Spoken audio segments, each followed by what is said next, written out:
Hello everybody and welcome back to another fiction reading.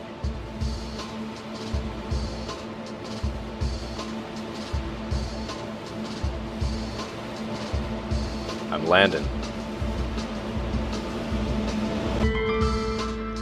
And this is I'll Protect You by Lil Saint.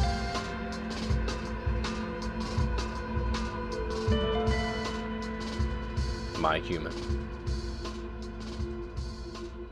It's been a little over a month now since she arrived, and all she ever does is sit on that hill staring at the mountains. Maybe this was her way of coping. Maybe she just didn't want to try. This one never talked, and her form seemed one of a statue. And that was fine with me. In a way, she reminded me of my brother. Both of them had a lot of similarities, as well as many differences. To me, they were both the same kind of apple on the outside, but different tasting on the inside. Okay, if you take what I just said the wrong way, I'll buck you into next harvest season. But back to her. As I said before, she arrived a little over a month ago, but the poor girl was so banged and torn apart that none of us thought this creature would survive. She was immediately rushed over to the hospital, where many of our doctors spent days upon days to keep her alive. She was in and out of surgery more times than I wish I could count. Once they finished, she was good as new. Well, physically at least. When she woke up, her eyes showed no sign of life in them, like she was still asleep, but awake at the same time. Brought a chill down my spine to my tail. At first I feared her. We knew nothing of this creature, and I could do anything to protect my family. But what I saw next changed all that. She looked at her hands for a few moments, which I thought were claws like spikes, before I saw her whole form begin to shake. "Why am I still alive?" Those were the first and last words she ever said. She began to cry into them. I don't know why, but after that, I wanted to protect her. A few days later after that, I took her back to my farm. She seemed to follow me, so it was okay. Twilight originally wanted to take her to Canterlot for the princesses to see, but I told her that it might not be a safe trip for her since she just got out of the hospital. That might have been a dumb excuse, but somewhere in me told me that she would disappear the second I looked away. The sad part was that I did seem to lose her on the way to inform the family. I panicked looking for her, searching every tree and barn in hopes that nothing had happened to her. Luckily enough, I found her on that one hill, watching the sunset go down past the hills. She was so mesmerized with it, I thought I did some good for her. But that thought soon vanished when she didn't move from the hilltop. No matter how many times I pulled her to the house or somewhere else, if I took my eye off of her for a split second, she was gone a moment's notice and back on that hilltop, just staring across the horizon. I soon gave up with the idea of trying to force her. I don't think I could ever figure out what was going through her head. At least, I thought I wouldn't. One rough day I had at the farm after dealing with some terrible cargo and a few swindlers trying to make a profit off our apples, I sat next to her and began running my mouth off. I don't know why, but I just needed to vent. I was so angry at those ponies. I was angry at myself for a moment being tricked, and I just needed a release. So there I was, talking about my problems to someone who just stared off into the horizon, flailing my hooves as if I was off for some dramatic effect. But you know what? It felt good. I could never vent my feelings like this to my family. I never wanted them to worry about the farm or my problems. But with her, it felt really nice. After I finished venting, she didn't say anything, of course, but it felt like she did listen, and that was good enough for me. It became a daily thing for me.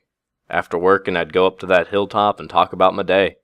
Even if it was just about work or my friends, she always seemed to listen, but never talking or judging me, and I liked that. I don't know if what I believed was true or not. Maybe she wasn't really listening. Maybe I was just making a fool of myself. But that didn't really bother me. Now, I just didn't leave the poor girl starving, if you were wondering.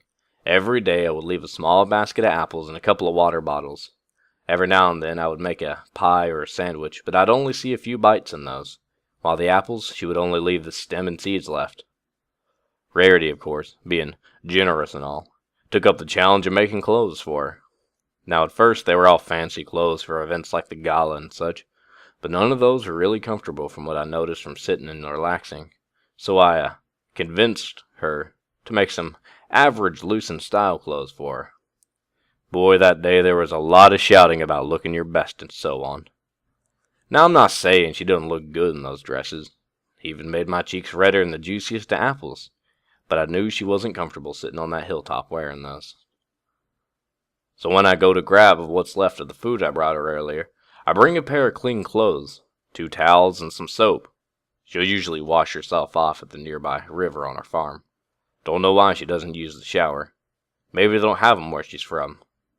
At least, since the river's in our land, I don't have to worry about peepers spying on her. I remember one night Applebloom and her friends came rushing into the house as if they'd saw a ghost, and the 3 of them soon started shouting all at once in full panic. I couldn't understand much of it, but I was able to make out 3 key words from their shouting. Girl, river, scratches. My heart sank as I quickly rushed past them and out of the house, heading toward the river. My mind was racing with a million thoughts. I was afraid that the timber wolf or some ever-free forest creature had attacked her while she was bathing. As soon as I reached the river, I was quickly relieved to see her just washing herself. But that soon changed when I finally saw her back. The scratches that Applebloom and the others were talking about were the scars this girl had. They covered her entire back, from her neck all the way down to where her tail would be if she had one. And these looked much older than just the one she got when she arrived. And from what I saw when she moved, she couldn't reach much of it, and I realized some pony hurt her. It broke my heart. I didn't know how long I stood there, but hot tears began rolling down my eyes. My hooves were burning. Oh, I wanted to hit something or some pony. I wanted whoever did this to her to pay. I wanted every last one who might have hurt her, all of them dead. As soon as I felt something wrapped around my neck, gently stroking my back, my thoughts immediately stopped. She was trying to calm me down. She must have turned around and saw me, and realized how angry I was becoming. I don't know where those dark thoughts came from, and that scared me, but as quickly as they came, they vanished because of this girl. I soon wrapped my forehooves around her and cried into her shoulder, not wanting to let go out of fear she'll disappear. After that night, I was haunted with nightmares. They were always blurry and dark, but I would see a shadow standing above me. Standing just like her. This one bigger than her, though. And the creature stood there, with something that looked similar to a whip. And after what felt like an eon, the creature would raise its arm and bring down the whip. I felt no pain, but I could hear the screams. The screams of agony, screams begging for forgiveness, screams pleading for the pain to stop, only for more pain to be brought. I couldn't stop it. It always ended with my view moving in a different perspective, helplessly watching as the girl was whipped over and over, unable to do anything. I would wake up in a cold sweat, shaken. I began checking outside my window, making sure she was still there, and every time I was thankful to see her. So after the month, we would go on our usual routine, and usually after my day's talks around about my day, I would wrap her around a blanket and head off back to the farm. My nightmares would always be the same, though. I was never able to talk about them, in fear of bringing something personal up. But today was different. When I turned around after reaching our home, I noticed that she was standing there, still holding the blanket I wrapped around her. The poor thing only made eye contact to the ground, but she still seemed to follow me. I smiled, knowing why she followed, and I opened the door for her. I watched as her movements stopped right before entering. Her body was slowly shaking, but I got behind her and gently nudged my head against her, slowly pushing her in. She didn't seem to stop me in any way, just accepted my gentle pushes. Once finally in, and closing and locking the door behind us, I slowly made my way up to my room up the stairs, her following me slowly. Once in the room, I put my hat along with the hairbands off to the side. Slowly getting in the bed, I patted the other side until she finally understood and got in as well. She moved uncomfortably around, guessing she got used to sleeping in an awkward position on that hill. Letting out a little chuckle, I gently pulled her into my embrace, her head right under my chin. The poor girl was still shaking slightly, but it soon stopped and all I could hear was her light breathing. I smiled, knowing she was going to rest easy, and I knew for once, too, that the nightmares wouldn't come tonight. I'll protect you. The end.